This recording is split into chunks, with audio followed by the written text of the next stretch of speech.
Weilà, Weilà raga, come state ragazzi? Welcome to another lesson in the Zero to Hero Italian Grammar series, where we're taking a look at Italian grammar from the most basic of concepts and gradually working our way up.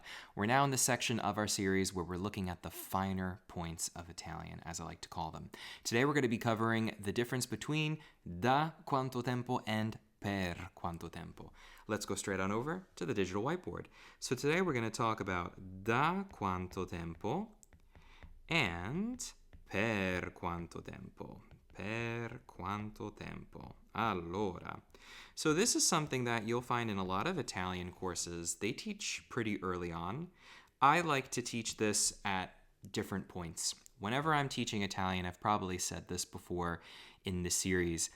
Whenever I'm doing like a zero to hero thing, from zero working our way up, I change things up all the time. I just kind of go with the flow, wherever I'm feeling the coursework is telling me to go.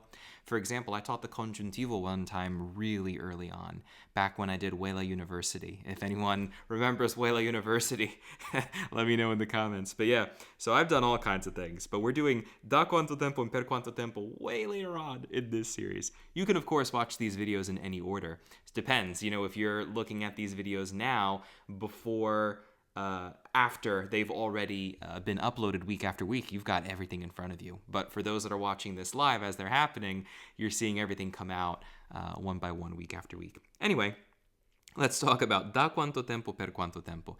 These are used for talking about how long you have been doing something and how long you did something. Okay, so how long is the first thing you could think about when you hear this. So how long you've been doing something. You've been doing something. And if we're talking about the past, for how long you did something. That is the main idea. Now, obviously, we're going to use one phrase for one of these, da quanto tempo or per quanto tempo, and then use the other for the other. Okay? So, which one do we use for how long you've been doing something? Da quanto tempo. And then how long you did something, per quanto tempo. That's basically the whole lesson, so if you want, we're good. But as you know, we tend to spend a lot more time with each other. I hope you guys enjoy it as much as I do. All right, so let's take a look here. Let's first talk about da quanto tempo because that's the one that requires the most amount of instruction. Okay, so let's begin with that. Da quanto tempo is used when we're talking about how long you've been doing something. So this is something that is ongoing something. Okay.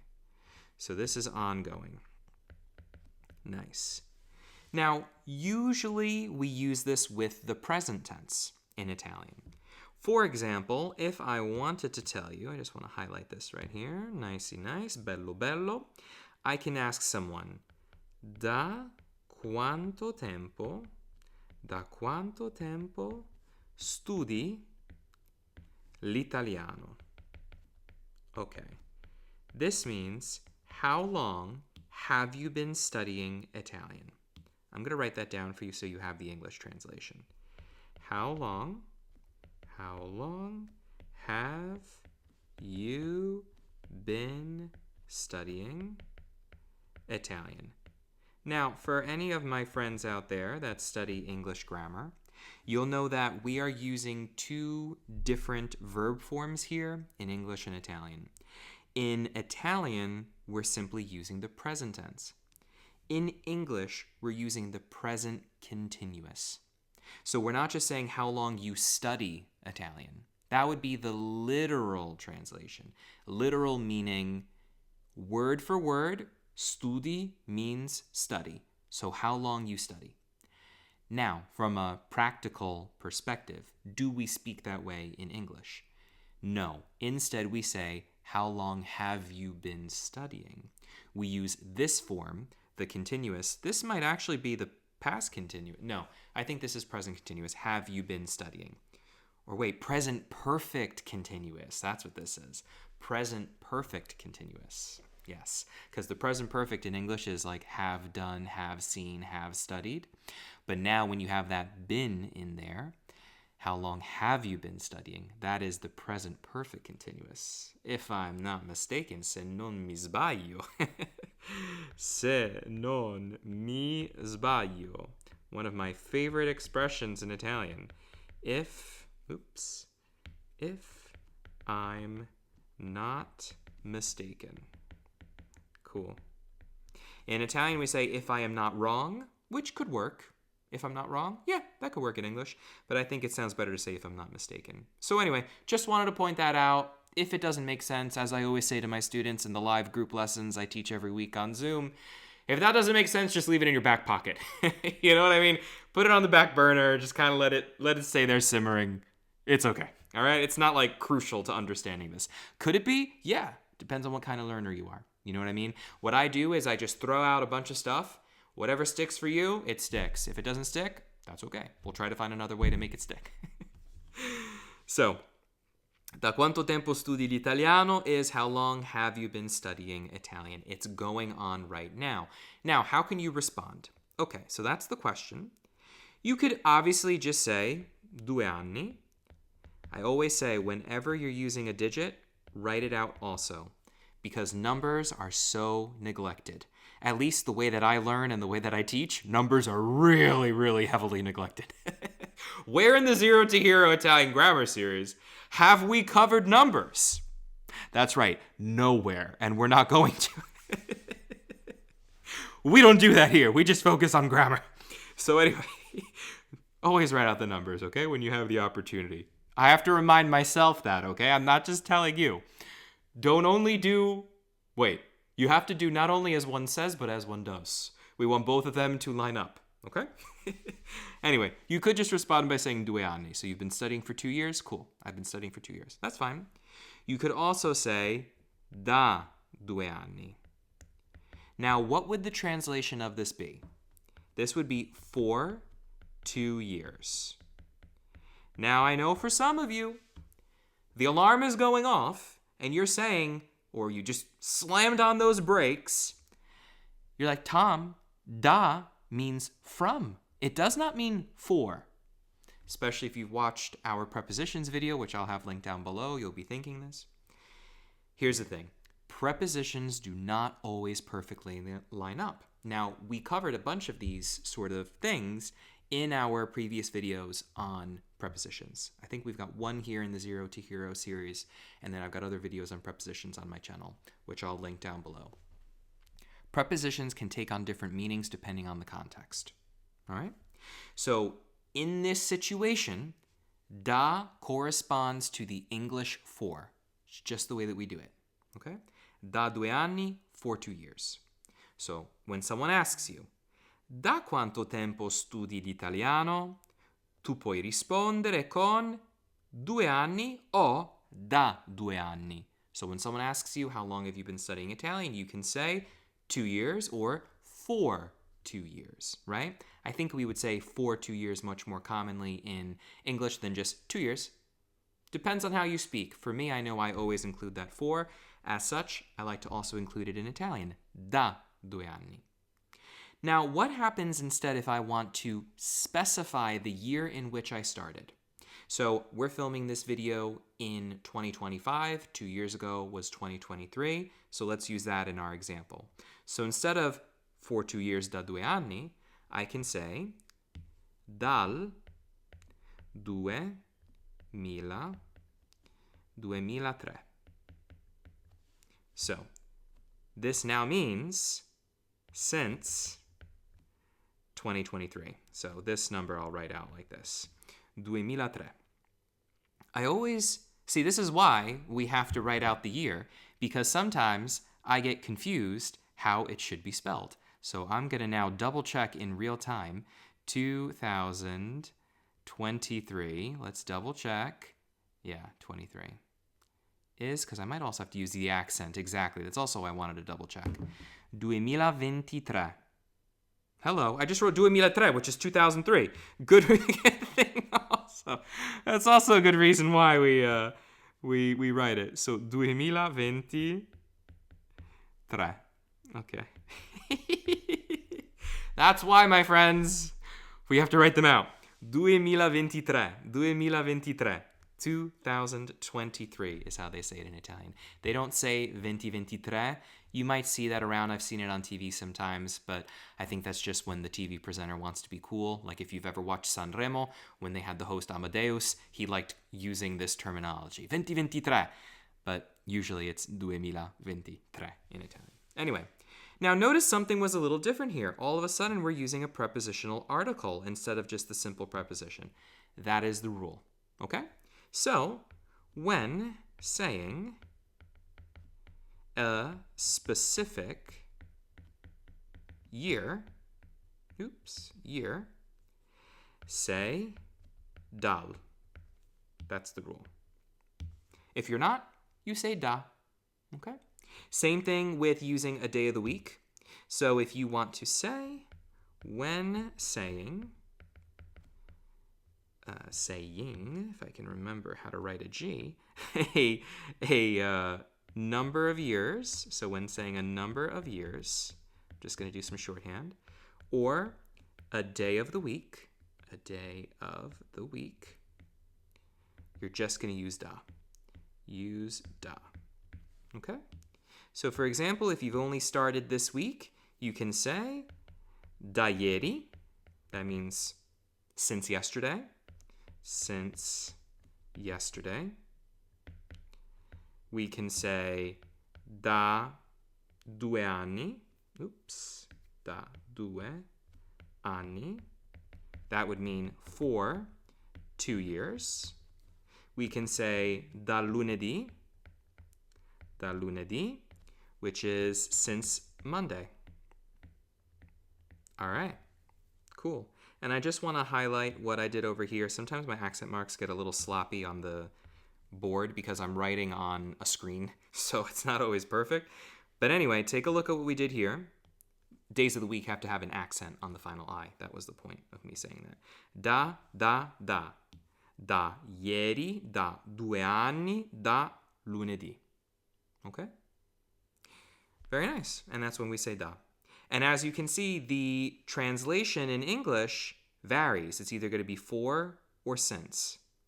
I would say maybe a simple rule of thumb here could be if it's da and a word for a day, like a noun. So da ieri, da oggi, da lunedì. It means since in English. And if you're quantifying it for a number of years, it will mean for. At least in this specific situation. Because up here, also here actually, since 2023. So when we're using a digit, when we're using a number, a cifra, we can say in Italian, a cifra is like a figure. When we're using a cifra, it means since. Yeah, there you go. I think that makes a lot of sense. Cool. All right. Now, there's another way you can also respond. You can do a complete sentence where you're restating the question. For example, studio l'italiano da 2 anni. You can also do that as well.